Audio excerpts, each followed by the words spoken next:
Get ready to profit in 3, 2, 1. Hey squad, we have another special rapid fire episode for you today, and I'm joined by Ray Sawbell. Hello. And as always, I'm Ben Page. So let's jump right in. Ray, I'm going to ask you the first question. I'm nervous. Yeah, but then we'll have a volley, a back and forth. There you go. All right, quick hitters. Pay-per-click questions answered. First question. What is PPC and how does it differ from organic search results? Yes. Yeah. PPC stands for pay-per-click advertising, or just pay-per-click, but it's kind of an umbrella term nowadays. We kind of talked about this in the last episode a little bit, but PPC essentially just stands for every time somebody clicks on one of your ads, you then pay for that click. However, it can kind of fall into like Facebook ads that tend to be like, they can be impression based. That kind of can fall underneath PPC, but anywhere you can kind of buy ads online, that's sort of where PPC kind of falls today, just because it tends to be like an umbrella type of term.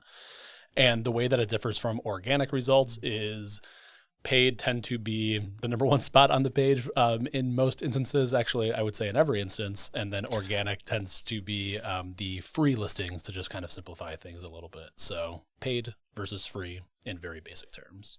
Right. And in the Google search results, as an example, paid ads will have either a sponsored or an ad badge alongside them, typically in the, I guess, upper left, at least on desktop layouts. Yep. Whereas organic results do not. All right, next Nice. question. Yeah, Ben, what is an ad impression? An ad impression is a metric that simply means your ad was shown. And in search, it would mean that your text ad, say, or your shopping ad appeared in the search engine result page. And on other types of campaigns, like display ads, it would mean that your banner ad, for instance, was shown on a publisher website. Ray, Yep.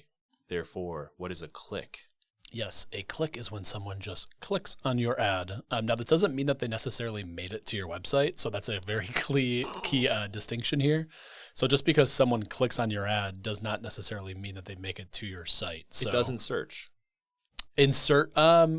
Yeah, you're right. Yeah, in search it does mean that you land there, but on display they might land somewhere else. The cookie may not fire on your site, and it may not register like a user. So like GA may not fire. So there's key discrepancies between like clicks and like sessions or users. But again, a basic term for a click is someone clicks on your ad, you're then charged for that click, and that's where PPC kind of lands. Got it. Yeah, and sometimes clicks lead to engagements, and sometimes clicks lead to a landing page, aka typically your website. Clicks lead to dollar bills. Ben, if I'm doing SEO, do I need to do PPC? I believe so, and not just because I offer SEO and PPC services, though that is a key reason. But really, I offer those because of this finding. Because while organic search improves your visibility in different areas like the map pack, the blue links, etc., on Google search results and other search engine results, pay-per-click can help you maximize the number of times you appear in the search results pages, and it can also help you appear more quickly than you can sometimes organically. But the best is when you do both together to some degree. There was a 2012 study that's sometimes cited. It's titled Incremental Clicks, Impact of Search Advertising. It found through meta-analysis of several hundred of these studies, revealed that over 89% of the ads' clicks are incremental. And I'll just read really briefly the abstract from that study. It says, in this research, we examine how the number of organic clicks change when search ads are present and when search ad campaigns are turned off. We then develop a statistical model to estimate the fraction of total clicks that can be attributed to search advertising. A meta-analysis of several hundred of these studies reveals that over 89% of the ad's clicks are incremental, in the sense that the visits to the advertiser's site would not have occurred without the ad campaigns. it's that incrementality that is key. And because we know many user journeys to becoming a qualified lead or a sale are multi-touch journeys, this is the essence of why it's important to invest in both disciplines. Yeah, and to add on to that briefly, it's sort of that surround sound effect that we've been talking a lot about here internally, but you're just, you're maximizing your presence on the SERP. And one other quick call out is this study did come from Google, so take that for however you may, but the study did come from Google, which I think that's an important call out.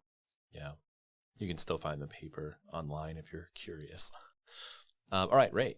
What are some key benefits of using PPC advertising over traditional advertising methods, like billboards or TV commercials? Yeah, I mean, for me, it's two or three things. And we talked about this last episode, but it's speed, how fast and agile you can be when making changes. It's the targeting that you can do. A lot of the times with traditional media, it's difficult to get in front of exactly your target customer, where on Google, Meta, other online advertising channels, you can say exactly here's who I think my target customer is, and here's how I expand upon that. And then just again tracking if things are set up properly, you can clearly establish here is my return on investment, whether you're an e-com, lead gen, like whatever type of business. If you have the proper data signal set up, you can clearly measure what your ROI is, which again is so powerful in this medium, and then scaling that. Yeah, and that's a great insight at the start of your statement, Ray, talking about the timing element here. And I think in traditional media, conceptually, it's like, all right, we're going to do our research. We're going to plan our buy. We're going to execute our buy. We're going to flight our media out. It's going to run for 8 weeks. It's going to be this channel, whatever. And then it's done. That campaign's over. With, let's say, paid search, we think of it more as, again, using Blake's gardening analogy that he's been using for SEO, you can think of it as tending your garden. It's evergreen. It's always on. We're always collecting new data, learning, adjusting, growing. And that's another mindset shift that I think is helpful when you get into PPC if you were doing more traditional media previously. Yeah, and I mean, you can also change things very quick as well. So back to the gardening analogy, if you have a new creative that you want to implement or a new offer or what have you, you can be very just agile in making those updates, where in traditional media, it could take days, if not weeks, if not months. So it could take significantly longer.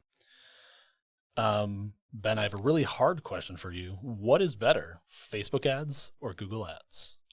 TikTok ads. TikTok. Just kidding. Go dog. Or not Go Dog Go. What's the other one? I'm reading too much Dr. Seuss. Thank you. Depends on your goals, but it's sort of a trick question. The thing is, with Google Ads and with paid search, we are capturing existing demand. So if there is existing search demand for your product or service, I would probably instruct you to go there first. However, if that demand is absent or perhaps challenging, and you can reach the same audience on a social network such as Meta, Facebook, Instagram, etc., then you should try it. But know that you're engaging in more of a demand generation or discovery type of campaign versus a demand capture kind of campaign. So, next question, Ray. In one word, literally one, you only get one word, Ray, not three. What do you believe is the biggest bottleneck to successfully scaling Google Ads? And imagine someone has a campaign that's kind of working, but it's small scale. They want a 10x. What's the number one bottleneck? DATA. Data. I'm going that route right now. Data. Drop mic. What data? Data in your ad account that is relevant. So customer data for scaling your campaign. So ensuring that you have, if you're a lead generation business, qualified leads is the big one. And then when it comes to like e-com, just having proper purchase signals or customer data as well. So I know that's a long way to, there's a lot of pieces in data. So I would say proper tracking to summarize, and then customer data as well. Yeah, that makes sense. How about you, Ben? What's your one word? Creative. I mean, data, yeah, I can see that. For me, it's creative because you can have an ad that works well at a small scale, and when you start to pour on budget, it stops working for a number of reasons. Either it wasn't as strong as you thought, or as your targeting broadens, it's not as relevant to the additional users, or the saturation of the users in your target gets too high and they develop banner blindness to that ad. I use that term loosely. So, and really it's about having a framework for developing and testing creative. That, I think, is number one, and it's what sets elite media buyers apart from average ones. Nice. Yeah. Next question. I'll kind of turn this into a question. It's kind of a lame attempt at a question, but here I go. No one clicks on ads in Google, right? Wrong, Ray. Oh, man. False. Common objection. People will say, I don't click those ads. No one clicks those ads. But somehow in 2022, Google earned $224 billion in advertising revenues, with a large majority of that coming from search ads. Yes. Debunked. Oh, man, I was wrong. All right, last one, Ray. How do you know if your PPC campaign is working? Yep. Again, to put it very simply, you're seeing conversions happen. So you're seeing people walk in the door. You're seeing sales. The phone is ringing. You're getting an action that you would like from your campaign. So you know if it's working simply if if business objectives are happening and if your phone's ringing, essentially. Love it. All right. Well, as promised, a quick hitting episode with some Q&A and some myths busted. But sign up for our newsletter at 2100digital.com. Also reach out to us with your questions. We would love to answer those on the show. Thanks for listening, squad.